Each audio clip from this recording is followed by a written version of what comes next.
ഇന്നത്തെ വീഡിയോയിൽ വളരെ നിർണായകമായിട്ടുള്ള വിഷയങ്ങളാണ്. പ്രത്യേകിച്ച് യൂറോപ്യൻ യൂണിയനുമായിട്ടുള്ള ഫ്രീ ട്രേഡ് എഗ്രിമെൻറ്റ്. ഇന്ത്യയും യൂറോപ്യൻ യൂണിയൻ തമ്മിലുള്ള ഫ്രീ ട്രേഡ് എഗ്രിമെൻറ്റ് അമേരിക്കയെ വല്ലാതെ ഡിസ്റ്റർബ് ചെയ്യുന്നുണ്ട്. അപ്പോൾ അതിൻ്റെ ബുദ്ധിമുട്ടുകളും പ്രയാസങ്ങളും അമേരിക്കയുടെ ട്രഷറി സെക്രട്ടറി അഥവാ ഫൈനാൻഷ്യൽ മിനിസ്റ്റർ സ്കോട്ട് ബെസൻറ്റിൻ്റെ സ്റ്റേറ്റ്മെൻറ്റുകളിൽ നിന്ന് നമുക്ക് മനസ്സിലാക്കാൻ പറ്റുന്നത്.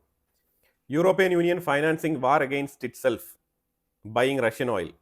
അതായത് ഇന്ത്യയിൽ നിന്നും റിഫൈൻ ചെയ്യുന്ന റഷ്യൻ ഓയിൽ വാങ്ങിച്ച് യൂറോപ്പ് സ്വയമേ റഷ്യയെ ഫൈനാൻസ് ചെയ്യുകയാണ് ഈ യുദ്ധത്തിന് വേണ്ടിയിട്ട് എന്നുള്ള സ്റ്റേറ്റ്മെൻറ്റാണ് പറഞ്ഞു വെച്ചിരിക്കുന്നത്. അതായത് ഇത്രയും കാലം ഇവർ യൂറോപ്പിനെതിരെയല്ല, ഇത്രയും കാലം ഇവർ ഇന്ത്യക്കെതിരെയാണ് പറഞ്ഞുകൊണ്ടിരുന്നത്. ഇപ്പോൾ ഇന്ത്യയും യൂറോപ്പും ഒരുമിക്കുന്നു എന്ന് അറിഞ്ഞതിന് ശേഷം ഇപ്പോൾ ഒരു ചെറിയ ഇളക്കം തുടങ്ങിയിട്ടുണ്ട്. ആ ഇളക്കത്തിൻ്റെ ആ ഒരു പ്രത്യാഘാതത്തിലാണ് ഈ രീതിയിലുള്ള സ്റ്റേറ്റ്മെൻറ്റുകളെല്ലാം അമേരിക്കയിൽ നിന്നും പുറത്തു വന്നുകൊണ്ടിരിക്കുന്നത്.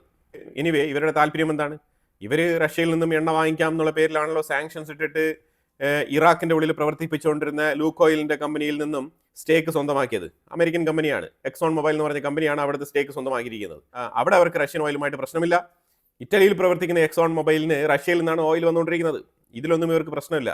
പക്ഷേ ഒരു കാര്യം മനസ്സിലാക്കേണ്ടത്, ഇന്ത്യ ഇപ്പോഴും റഷ്യൻ ഓയിൽ വാങ്ങിച്ച് റിഫൈൻ ചെയ്ത് അത് വിൽക്കുന്നു എന്നുള്ളത് അമേരിക്കയെ ഡിസ്റ്റർബ് ചെയ്യുന്നു എന്നുള്ളതാണ് നമ്മൾ മനസ്സിലാക്കേണ്ടത്.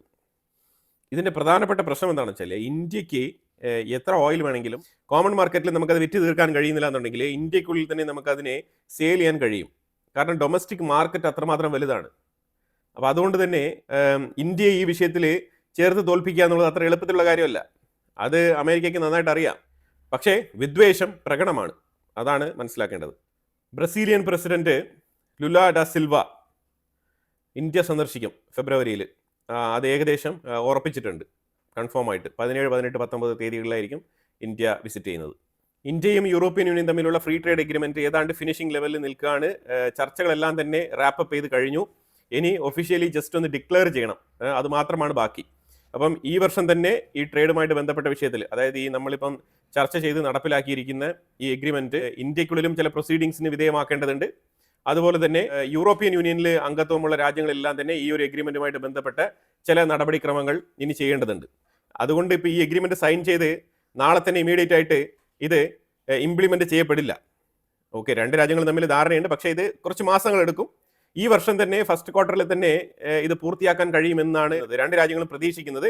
അപ്പം പോസിറ്റീവായിട്ട് തന്നെയാണ് കാര്യങ്ങൾ മുന്നോട്ട് പോകുന്നത്. പക്ഷേ ട്രേഡ് ഡീല് നിലവിൽ വരികയാണ്, അതാണ് മനസ്സിലാക്കേണ്ടത്. ഈ ട്രേഡ് ഡീലിൽ ശരിക്കും നിർണായകമായിട്ടുള്ള വിഷയങ്ങളൊക്കെ പറയുന്നുണ്ട്. അതിനെക്കുറിച്ച് പൂർണ്ണമായിട്ടുള്ള റിപ്പോർട്ട് പുറത്തു വന്നു കഴിഞ്ഞാൽ ഞാനത് കൃത്യമായിട്ട് വായിച്ച് മനസ്സിലാക്കിയിട്ട് ഒരു സെപ്പറേറ്റ് വീഡിയോ തന്നെ ചെയ്യുന്നതായിരിക്കും. ഇതിൽ പ്രധാനമായിട്ടും ഇന്ത്യ എടുത്തിരിക്കുന്ന തീരുമാനം എന്ന് പറഞ്ഞാൽ, ഈ ഫ്രീ ട്രേഡ് എഗ്രിമെൻറ്റിൻ്റെ ചർച്ചകൾ തുടങ്ങുന്നതിന് മുമ്പേ തന്നെ ഇന്ത്യ യൂറോപ്യൻ രാജ്യങ്ങളിൽ നിന്നും ഇറക്കുമതി ചെയ്യുന്ന വാഹനങ്ങളുടെ തീരുവ 100% നിന്നും 40% വെട്ടിച്ചുരുക്കിയിരുന്നു.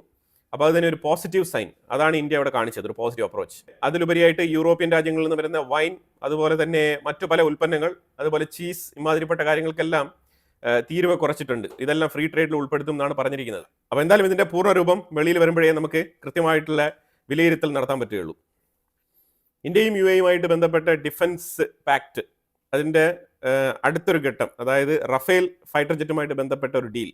ഈ ഡീൽ എന്താണെന്ന് പറഞ്ഞാൽ, UAE 2001 റഫേൽ ഫൈറ്റർ ജെറ്റ് ഫ്രാൻസിൻ്റെ അടുത്ത് വാങ്ങിച്ചിട്ടുണ്ട്. F4 കാറ്റഗറിയിൽപ്പെട്ട ഫൈറ്റർ ജെറ്റാണ് അവർ വാങ്ങിച്ചിരിക്കുന്നത്. അതുപോലെ ഇന്ത്യ ഏതാണ്ട് ഒരു 8 ബില്യൺ ചിലവാക്കിക്കൊണ്ട് ഒരു 36 റഫേൽ ഫൈറ്റർ ജെറ്റുകൾ ഇന്ത്യ വാങ്ങിച്ചിട്ടുണ്ട്.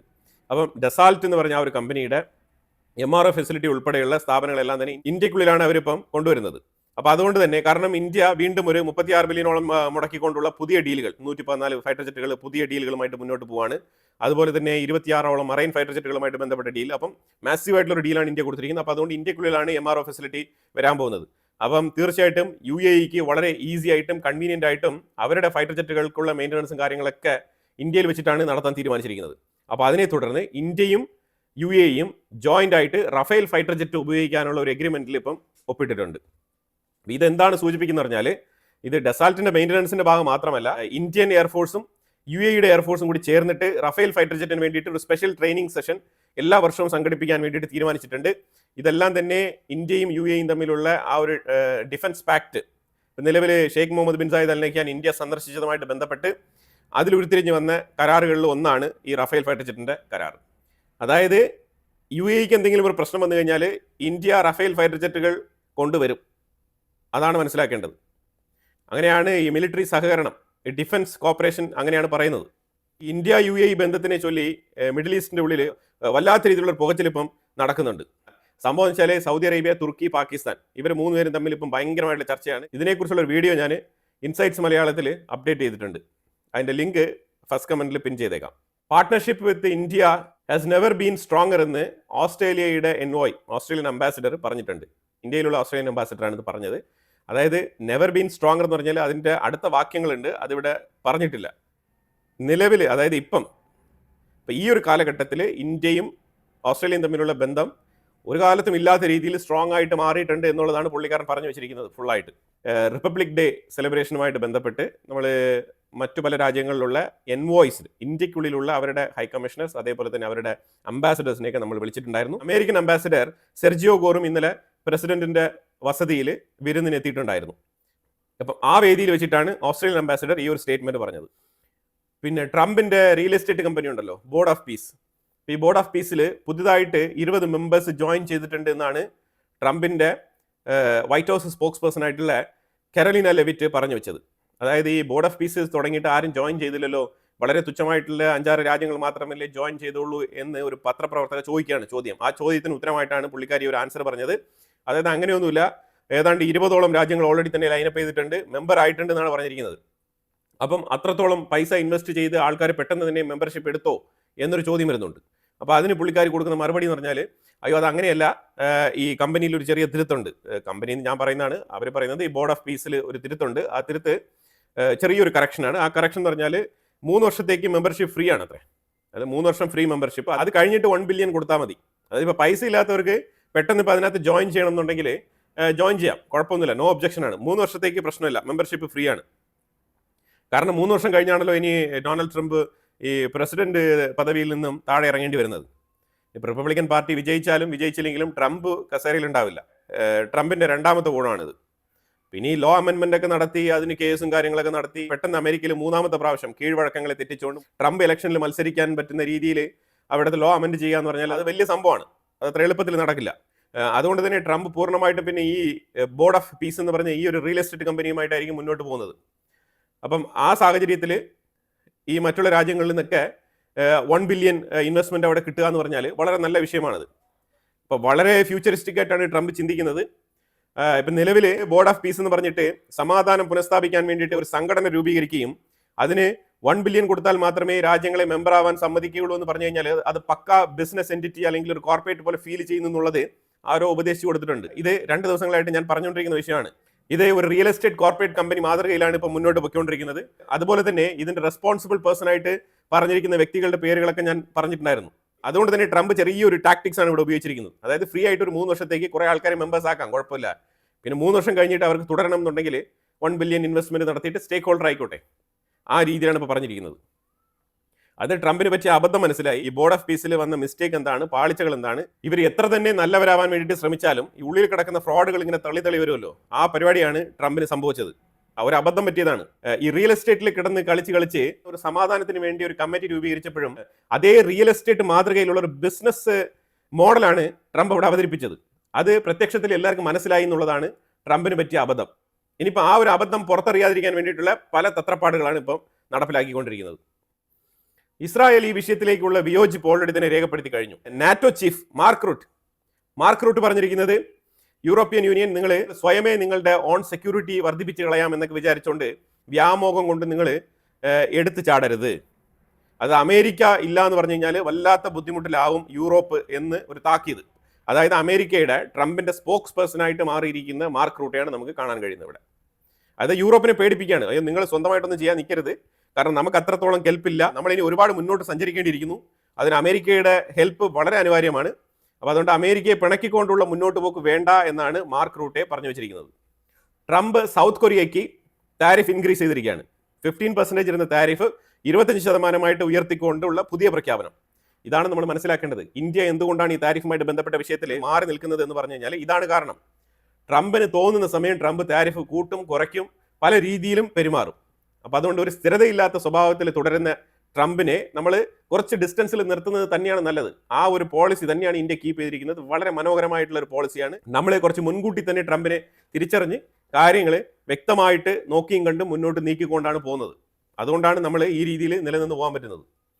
സൗത്ത് കൊറിയ 15% എഗ്രി ചെയ്ത് കാര്യങ്ങളൊക്കെ നടത്തിയതാണ്. ഇത് വീണ്ടും 25% ആക്കിയിരിക്കുകയാണ്. യൂറോപ്യൻ യൂണിയൻ പ്രസിഡന്റും അതേപോലെ തന്നെ കമ്മീഷണർ ഉർസുല ഫോണ്ടർ ലൈനും ഇന്ത്യൻ പ്രസിഡന്റ് ദ്രൗപദി മുർമുവിനെ അപ്രീഷിയേറ്റ് ചെയ്തിട്ടുണ്ട്. അവര് താങ്ക് യു പറഞ്ഞിട്ടുണ്ട്. അവർക്ക് റിപ്പബ്ലിക് ഡേ സെലിബ്രേഷനുമായിട്ട് ബന്ധപ്പെട്ട് അന്നത്തെ ദിവസം ഇവരെ ഹോസ്റ്റ് ചെയ്തതിനാണ് അവർ താങ്ക് യു പറഞ്ഞിരിക്കുന്നത്. ചൈനീസ് പ്രസിഡന്റ് ഷീ ജിൻപിങ് ഇന്ത്യക്ക് റിപ്പബ്ലിക് ഡേ സെലിബ്രേഷനുമായിട്ട് ബന്ധപ്പെട്ട ഗ്രീറ്റിംഗ്സ് എക്സ്റ്റെൻഡ് ചെയ്തിരിക്കുകയാണ്. ഇന്ത്യയും ചൈനയും ഒരുമിച്ച് പ്രവർത്തിക്കണം എന്ന് തന്നെയാണ് മെസ്സേജ്. അതിപ്പം ചൈന കുറച്ച് ഹാപ്പിയാണ്. കാരണം വേറെ ഒന്നുമില്ല, ഇറാന്റെ വിഷയത്തിൽ ഇന്ത്യ എടുത്ത നിലപാട്, ഇറാനോട് ചേർന്ന് നിൽക്കുന്ന ആ ഒരു നിലപാടാണ് ചൈനയെ ഹാപ്പിയാക്കിയത്. അപ്പോൾ ഇന്ത്യ വളരെ നിർണായകമായിട്ടുള്ള ഘട്ടങ്ങളിൽ ഇന്ത്യക്ക് വേണ്ട തീരുമാനങ്ങൾ എടുക്കും എന്നുള്ളത് ചൈനയ്ക്ക് വളരെ വ്യക്തമായിട്ട് അറിയാം. അതിനുള്ള ഒരു ഉദാഹരണം കൂടിയാണ് ഇന്ത്യ സ്വീകരിച്ച ഈ ഇറാൻ അനുകൂല നിലപാട്. അത് പ്രത്യക്ഷത്തിൽ ഈ ചൈനയും കൂടെ സഹായിച്ചിട്ടുണ്ട്. കാരണം ചൈനയാണ് ഏറ്റവും കൂടുതൽ ഇറാനെ ഡിപ്പെൻഡ് ചെയ്ത് നിൽക്കുന്നത് ഈ എണ്ണ കച്ചവടമായിട്ടൊക്കെ ബന്ധപ്പെട്ട്. ഓപ്പറേഷൻ സിന്ദൂറുമായിട്ട് ബന്ധപ്പെട്ട ഒരു വാർത്ത കൂടി പുറത്തു വരുന്നുണ്ട്. അതായത് പാകിസ്ഥാൻ അടിച്ചു വീഴ്ത്തി എന്ന് അവകാശപ്പെടുന്ന ഇന്ത്യയുടെ റഫേൽ ഫൈറ്റർ ജെറ്റ് BS-022 എന്ന ആ ഒരു റഫേൽ ഫൈറ്റർ ജെറ്റിനെയാണ് അവർ അടിച്ചു വീഴ്ത്തി എന്ന് അവകാശം പറഞ്ഞിരുന്നത്. അതേ ഫൈറ്റർ ജെറ്റിനെ നമ്മൾ റിപ്പബ്ലിക് ഡേ പരേഡിൽ പ്രദർശിപ്പിച്ചുകൊണ്ട് പാകിസ്ഥാന്റെ ഫാൾസ് ക്ലെയിമിന് ഒരു തിരിച്ചടി കൊടുത്തിരിക്കുകയാണ്. ഇന്ത്യയും യൂറോപ്യൻ യൂണിയൻ രാജ്യങ്ങളും തമ്മിൽ ഡിഫൻസ് പാക്റ്റുമായിട്ട് ബന്ധപ്പെട്ട ചർച്ചകളൊക്കെ മുന്നോട്ട് പോയി ആ ഡീൽ ഓൾമോസ്റ്റ് ക്ലോസ് ചെയ്തിരിക്കുകയാണ് കേട്ടോ. അതായത് ഇന്ത്യയും യൂറോപ്യൻ യൂണിയനും തമ്മിൽ ഡിഫൻസ് സെക്യൂരിറ്റി ഡീൽ സൈൻ ചെയ്തിരിക്കുകയാണ്. യൂറോപ്യൻ യൂണിയന്റെ ട്രേഡ് ചീഫ് മാരോസ് സെഫ്കോവിക് നമ്മളുടെ ഇന്ത്യയുടെ കമേഴ്ഷ്യൽ മിനിസ്റ്റർ പീയൂഷ് ഗോയലുമായിട്ട് ചർച്ച നടത്തി. പുള്ളിക്കാരൻ പറഞ്ഞിരിക്കുന്നത് എൻറ്റയർ യൂറോപ്പിന്റെ മാർക്കറ്റ് ഇന്ത്യക്കായിട്ട് ഞങ്ങൾ ഓപ്പൺ ചെയ്യുകയാണ് എന്നുള്ള സ്റ്റേറ്റ്മെന്റ് ആണ് പുള്ളിക്കാരൻ പറഞ്ഞിരിക്കുന്നത്. ഇതെല്ലാം ശരിക്കും പറഞ്ഞാൽ അമേരിക്കയെ വല്ലാത്ത രീതിയിൽ ചൊടിപ്പിക്കുന്നുണ്ട്. അതാണ് മനസ്സിലാക്കേണ്ടത്. കാരണം അമേരിക്ക 25% താരിഫൊക്കെ ഇട്ട്, അതും ഇവർക്ക് വേണ്ടിയിട്ട്, ഇവരുടെ സേഫ്റ്റിക്ക് വേണ്ടിയിട്ട് റഷ്യയുടെ എണ്ണ ഇന്ത്യ വാങ്ങിച്ച് വാർ മെഷീൻ ഫീഡ് ചെയ്യുന്നുള്ള പേരിൽ യൂറോപ്പിനെ സംരക്ഷിക്കാൻ എന്ന പേരിലാണ് ഇന്ത്യക്ക് 25% പുനിറ്റീവ് താരിഫ് അടിച്ചു തന്നത്. ആ താരിഫ് നിലനിൽക്കുന്ന പശ്ചാത്തലത്തിൽ തന്നെ ഇന്ത്യയുടെ ഡിപ്ലോമസി, ഫോറിൻ പോളിസി വളരെ വിജയകരമായിട്ട് മുന്നോട്ട് കൊണ്ടുപോവുകയും അതേ യൂറോപ്യൻ രാജ്യങ്ങളെ മൊത്തത്തിൽ ഇന്ത്യയിലേക്ക് വിളിച്ചു വരുത്തി ട്രേഡ് ഡീൽ ഒപ്പിടുകയാണ്, ഡിഫൻസ് സെക്യൂരിറ്റി ഡീൽ ഒപ്പിടുകയാണ്. ഇതുപോലെ അമേരിക്കയ്ക്ക് ഒരു മറുപടി മറ്റൊരു രാജ്യങ്ങളും കൊടുത്തിട്ടുണ്ടാവില്ല. അത് വളരെ സ്വീറ്റ് ആയിട്ടുള്ള ഒരു മറുപടിയാണ്. അമേരിക്കയുടെ ചെകിട്ടത്തടിക്കുന്നതിന് തുല്യമാണ് ഇന്ത്യ കാണിച്ചിരിക്കുന്ന ഈ ഒരു പ്രവൃത്തി. ശരിക്കും അമേരിക്കയ്ക്ക് കൊള്ളും. അതുകൊണ്ട് തന്നെയാണ് ട്രംപ് ഒന്നും മിണ്ടുന്നില്ല. ട്രംപ് ഈ ദുഃഖകരമായിട്ടുള്ള വേളയിലും ട്രംപ് ഇന്ത്യക്ക് ഗ്രീറ്റിംഗ്സ് ഒക്കെ എക്സ്റ്റെൻഡ് ചെയ്തിട്ടുണ്ട് റിപ്പബ്ലിക് ഡേയുമായിട്ട് ബന്ധപ്പെട്ട്. സങ്കടത്തോടു കൂടിയാണ്, പക്ഷേ എന്നാലും പുള്ളിക്കാരൻ പറഞ്ഞിട്ടുണ്ട്. അതേസമയം സ്കോട്ട് ബെസന്റ് കരച്ചിലാണ്. സ്കോട്ട് ബെസന്റ് ആണ് ട്രംപിന്റെ വോയിസ് ആയിട്ടും സ്പോക്സ് പേഴ്സൺ ആയിട്ടൊക്കെ ഇപ്പോൾ ഡയലോഗുകൾ പറഞ്ഞുകൊണ്ടിരിക്കുന്നത്. ഇന്ത്യയുടെ താരിഫ് ഞങ്ങൾ എടുത്ത് മാറ്റും, പക്ഷേ എടുത്ത് മാറ്റുന്നില്ല, പറയുകയാണ്, പ്രാളത്തിൽ പറഞ്ഞുകൊണ്ടിരിക്കുകയാണ് എടുത്ത് മാറ്റുന്നുണ്ടെങ്കിൽ നിങ്ങൾ മാറ്റിയിട്ട് സംസാരിക്കൂ. ഇന്ത്യയുടെ താരിഫ് ഞങ്ങൾ എടുത്ത് മാറ്റിയിട്ടുണ്ട് എന്ന് പറഞ്ഞു. അത് കഴിഞ്ഞിട്ട് ബൈലേറ്ററൽ ട്രേഡ് എഗ്രിമെന്റുമായിട്ട് ബന്ധപ്പെട്ട ചർച്ചകൾക്ക് വേണ്ടിയിട്ട് നമുക്ക് മുന്നോട്ട് പോകാം. ഒരു കാര്യം വ്യക്തമാണ്, ഈ പുനിറ്റീവ് താരിഫ് എടുത്ത് മാറ്റാതെ ഇന്ത്യയും അമേരിക്കയും തമ്മിൽ ഒരു ചർച്ച നടക്കില്ല. പ്രത്യേകിച്ച് ട്രംപും മോദിയും തമ്മിൽ ഒരു ടോക്ക് നടക്കില്ല. ഇതാണ് പ്രധാനപ്പെട്ട പ്രശ്നം. ഇതെടുത്ത് മാറ്റിക്കഴിഞ്ഞാലേ ഇന്ത്യയും അമേരിക്കയും തമ്മിൽ ചർച്ച ഉണ്ടാവും. അതായത് ട്രംപ് കഴിഞ്ഞ ഫെബ്രുവരിയിൽ മോദി അമേരിക്ക വിസിറ്റ് ചെയ്തിരുന്ന സമയത്ത് കുറേ നിർദ്ദേശങ്ങൾ വെച്ചിട്ടുണ്ടായിരുന്നു. ഓയിൽ പർച്ചേസ്, റഷ്യയുമായിട്ടുള്ള എണ്ണ വ്യാപാരം, ഇതുമായിട്ടൊക്കെ ബന്ധപ്പെട്ട് കുറേ നിർദ്ദേശങ്ങൾ വെച്ചിട്ടുണ്ടായിരുന്നു. അതുപോലെ അമേരിക്കൻ അഗ്രികൾച്ചർ പ്രോഡക്റ്റിന് ഇന്ത്യയിലേക്കുള്ള മാർക്കറ്റ് ഓപ്പണിംഗ്, ഇതെല്ലാമാണ് ചർച്ച ചെയ്തത്. പക്ഷെ അതിനെ തുടർന്ന് മോദി ഇന്ത്യയിലേക്ക് വരികയും ഇവിടെ ക്യാബിനറ്റിൽ ചർച്ച നടത്തിയിട്ട് എന്തെല്ലാം പോസിബിൾ ആണോ അത് നമുക്ക് നടപ്പിലാക്കാം, എന്തെല്ലാം ഇമ്പോസിബിൾ ആണോ അത് നമുക്ക് ഒഴിവാക്കാം എന്ന് പറഞ്ഞിട്ടാണ് വന്നത്. അതേസമയം ഇവിടെ വന്നതിന് ശേഷം അഗ്രികൾച്ചറിന് മാർക്കറ്റ് ഓപ്പൺ ചെയ്യാൻ പറ്റില്ല. അതാണ് നമ്മുടെ തീരുമാനം. ഈ തീരുമാനം പറഞ്ഞതിനെ തുടർന്നാണ് ട്രംപ് ഈ രീതിയിൽ ഇരിക്കുന്നതും. തുടരെ ഓപ്പറേഷൻ സിന്ദൂർ, പിന്നെ പാകിസ്ഥാനെ അനുകൂലിക്കുന്ന നിലപാട്, ഇന്ത്യയെ പ്രഷർ ചെയ്യാൻ വേണ്ടിയിട്ടാണ് പാകിസ്ഥാൻ അനുകൂലിക്കുന്ന നിലപാട് എടുത്തത്. പിന്നീട് അത് വളരെ ശക്തമായിട്ട് ഫൈനാൻഷ്യൽ ബെനിഫിറ്റിന് വേണ്ടിയിട്ട് മുന്നോട്ട് കൊണ്ടുപോകുന്ന സാഹചര്യമാണ് നമുക്ക് കാണാൻ കഴിഞ്ഞത്. അപ്പോൾ ഇതിലെല്ലാം ഇന്ത്യക്ക് അതൃപ്തിയുണ്ട്. അപ്പോൾ അതുകൊണ്ടാണ് ഈ കോൾ ട്രംപിന്റെ കോളാണ്. ഇന്ത്യയുടെ താരിഫുമായിട്ട് ബന്ധപ്പെട്ട കോൾ ട്രംപിന്റെയാണ്. അപ്പോൾ ട്രംപ് മോദിയും കൂടി സംസാരിച്ചാൽ മാത്രമേ ഈ താരിഫിൽ ഒരു വിട്ടുവീഴ്ച ചെയ്യാൻ പറ്റുകയുള്ളൂ, അല്ലെങ്കിൽ ട്രേഡ് ഡീൽ നിലവിൽ വരൂ അമേരിക്കയും ഇന്ത്യയും തമ്മിൽ എന്ന് പറഞ്ഞു വെച്ചത് ആരാണ്? അമേരിക്കയുടെ കമേഴ്ഷ്യൽ സെക്രട്ടറി ഹാവേർഡ് ലുട്നിക്. ഇതുകൊണ്ടാണ് മോദി ഫോൺ വിളിക്കണം ട്രംപിന് എന്ന് പറയുന്നത്. പക്ഷെ മോദി ഫോൺ വിളിക്കാൻ തയ്യാറല്ല. എന്ന് പറഞ്ഞതിന്റെ കാരണം വേറെ ഒന്നുമല്ല, നീ ആദ്യം ഈ പുനിറ്റീവ് താരിഫ് എടുത്ത് മാറ്റ്. ഈ പുനിറ്റീവ് താരിഫ് എടുത്ത് മാറ്റിയാൽ മാത്രമേ ഇന്ത്യയും അമേരിക്കയും തമ്മിൽ ചർച്ച നടക്കൂ. ഇതാണ് പ്രധാനപ്പെട്ട വിഷയം. നിലവിൽ ഇതാണ് സ്ഥിതിഗതികൾ. അപ്പോൾ തീർച്ചയായിട്ടും ഈ വീഡിയോയിൽ പറഞ്ഞ വിഷയങ്ങളെക്കുറിച്ചുള്ള നിങ്ങളുടെ അഭിപ്രായങ്ങൾ കമന്റ് ബോക്സിൽ രേഖപ്പെടുത്തുക. കൂടുതൽ വാർത്തകളുമായിട്ട് അടുത്ത വീഡിയോയിൽ വരാം. Thank you so much.